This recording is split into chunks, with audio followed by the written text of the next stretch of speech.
Hello, welcome back to part two. Let's cut some Soss Hinge mortises, yeah?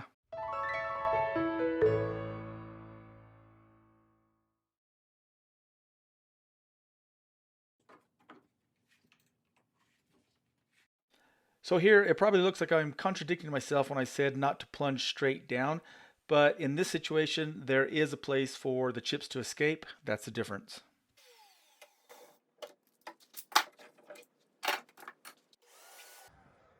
A little blast of air there. And toward the end of this video, I'll show you the simplified version of a Soss Hinge jig. And look at that fantastic fit. Just perfect. Yeah? Getting ready to do the lid. I had to move to this end of the bench. Well, I was going to use the end vise, but couldn't clamp down the jig proper, so I just clamped it here, so it'll work. However, I do have a little bit of a situation. Not really an issue, but you can see technically I should have cut the mortise in this piece before I glued this edging on, because since this is my reference face, I am offset because of that. So I'm gonna have to shim it up. No big shake. I have some material that's the same as this offset here. So, and again, I've transferred my line here, that direction, so I can sight that through the jig here, right in there, like that. Add a clamp here.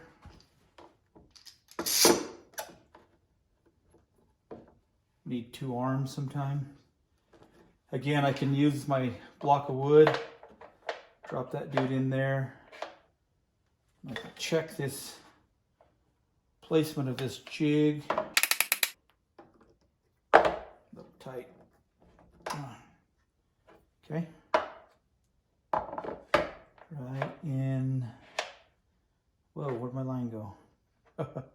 Way too far. Better? Oh yeah. Tap. Right in there. The hinges need to be in perfect alignment to each other, or they can bind or prematurely wear. Hard to see, there's a weird reflection. Okay. Okay, and another clamp. This guy here.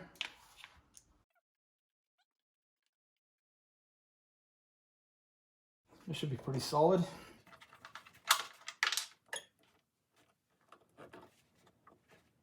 All right.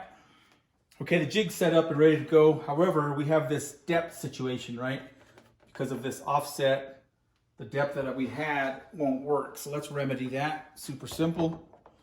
Again, bring the router in place and turn it this way. I'll release this handle. Let me get this plunge depth rod out of the way for now. I'll take this release handle, bring this router bit. We want that bit to just make contact with the work. Boom, right? Lock that. And swivel this around so that shows on camera. And then we'll take the hinge. Oops, not that hinge. That's the wrong hinge. This hinge. And of course that tape, so we make this mortise slightly deeper. The hinge goes there. That drops down. Tighten it up. Bam. It's going to make a mortise precisely that depth, right? All right. And since I have this in place, I need that deeper mortise, so I'm going to drop it down that extra 1/4 inch.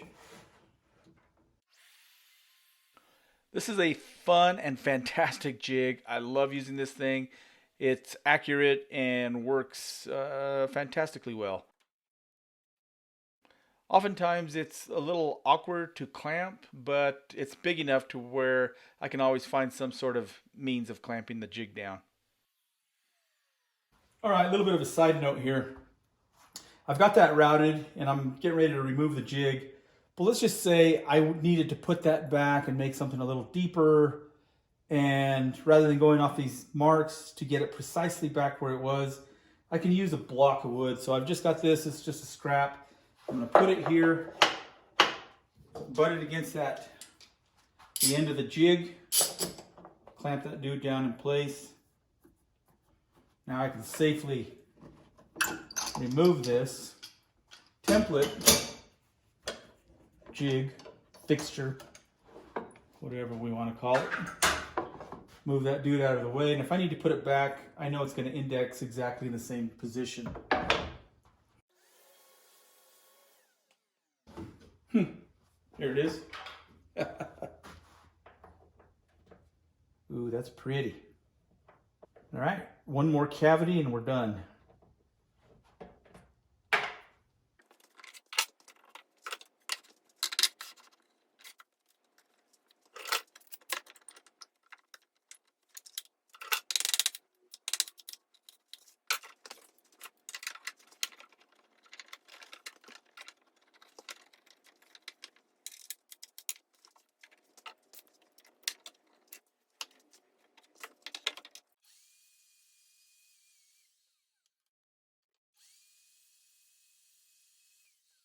All right, there we go, and probably not necessary, but just to reiterate that tip into the jig, little block of wood.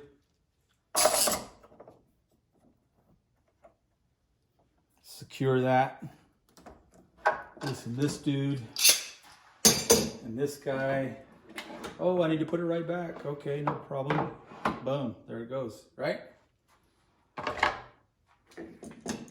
Okay, let me vacuum this real quick. Of course, the hinge has to fit, but what we want to check now is the hinges on the cabinet. So let me grab another hinge, BRB. All right, here's the other little dude. And of course, the real test is when these are actually screwed in place, but we want to check lateral fitment, flushness in the back, that kind of thing.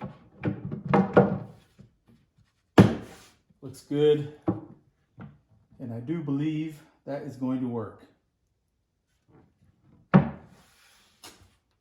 This particular project got a few coats of conversion varnish, and I've always loved the look of black on cherry. Here's that simpler version. So for instance, this is a 204, and it requires a 2 3/8 by 1/2 inch wide mortise. Well, the 1/2 inch is pretty easy to achieve, 1/2 inch bit.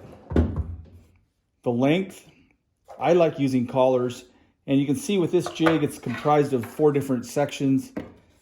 These 2 pieces are 1 inch wide, same width as the collar, and then you just put it together in that configuration. This distance here relates to this width, of course. I mean length. This is 2 3/8. Since I have a 1 inch collar and a 1/2 inch bit, that's a 1/2 inch difference. So I simply add a 1/2 inch to this length. So this opening is 2 7/8. Then of course we've got 2 little kerfs or grooves and a simple stick slipped in there, and that creates the different stops for the stepped mortise. All right, so this thing's about done, just a few touches here and there, but little chest of drawers, kind of a funky handle. Yeah, soft closed drawer guides. And it appears as though that's the top drawer, right? But with those Soss hinges that we did, ba-boom! Little extra storage in here, right? And I don't know if you remember in the video, but I talked about recessing these just a hair instead of flush in both, both sides, both leaves. And I do that so that it'll make this just a tad tight and this doesn't slam shut. So it has that little bit of a cushion. Kind of cool, yeah? Okay, one more thing. This thing actually goes on carpet, so it's on wheels, and once it's on the carpet, it'll sink down to where there's not a gap underneath here. It'll just kind of float. So this won't get used, it won't get pulled out that much, but the reason I put it on wheels is because there's a gun cabinet going above this that was already built. This was an afterthought by the customer, and so I added this hidden storage, but it will have to roll out for this to be accessible. right? And then she's gonna store some of her mom's jewelry in this. And so I added these little trays. Of course, these still need lacquered, but yeah, tray down there and then one here. And then this one up here. So now we're getting close. All right, and here's a perfect fit. You don't want these so tight that you can't get them out. That is nice, right? Yet, just a little bit of a wiggle and it'll come out. Otherwise, you can torque or bend these knuckles. And if you do get one in there too tight, just use a hook. You can get it in there and pop it out, but I like to give it just enough. That's just right. Perfect fit, yeah? So this is the first section that I made and installed, and this was made for a beautiful friend of mine, client, and I think it's really cool. She's an avid hunter. She hunts different species, and that's how she feeds her family. And here's a shot of the inside for ammunition. You can see where the butt of the rifles go and a drawer down below. And a little storage, a secret stash. I'll show you where that goes.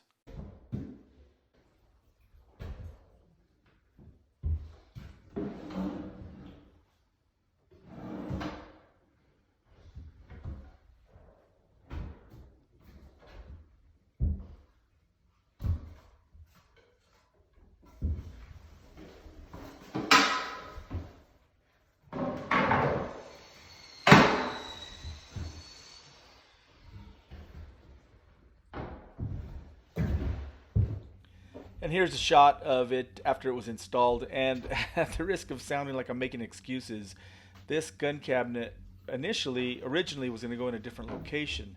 Then they decided they wanted it in this closet. And then after that, she also wanted to add some sort of storage underneath. So I really don't care for afterthoughts, but it turned out okay. And ultimately, the customer loved it, and that's what counts.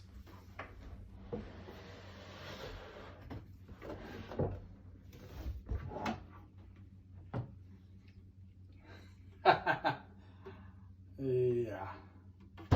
All right, so there you have it. I hope you got some good use out of these couple of videos. Soss hinges are fantastic. They're hidden, concealed, fairly easy to install, and lots of applications. Anyway, thanks a ton for watching. I absolutely appreciate it.